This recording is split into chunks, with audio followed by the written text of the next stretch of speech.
గోల్కొండ కిల మీద కాషాయపు జెండాను రెపరెపలాడించేవాడు కూడా గోల్కొండ కిల మీద కాషాయపు జెండాను రెపరెపలాడించేవాడు కూడా గోల్కొండ కిల మీద కాషాయపు జెండాను రెపరెపలాడించేవాడు కూడా గోల్కొండ కోట మీద కాషాయ జెండా ఎగరేస్తారా మీరు?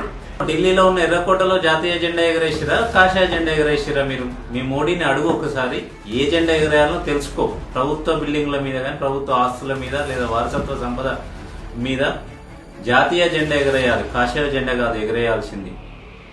కొట్లాడి తెచ్చుకున్న తెలంగాణలో ముఖ్యమంత్రి అయిన మా కేసీఆర్ గారు మన వారసత్వ సంపద అయిన గోల్కొండ మీద జాతీయ జెండా ఎగరేసి జాతీయ వాదాన్ని వినిపించిన మొట్టమొదటి వ్యక్తి కేసీఆర్ గారు.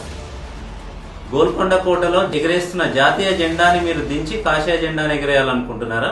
ఇదేనా మీ దేశభక్తి? మంచిగా బడికి పోయి చదువుకున్న వాళ్ళకైతే ఏ జెండా ఎక్కడ ఎగరేయాలో తెలిసేది. మీలాంటి దొంగ సర్టిఫికెట్ వాళ్ళకి ఏ జెండా ఎక్కడ ఎగరేయాలో ఎట్లా తెలుస్తుంది? ఇప్పటికైనా తెలుసుకో, జాతీయ సంపద పైన ఎగరాల్సింది జాతీయ పతాకం మాత్రమే.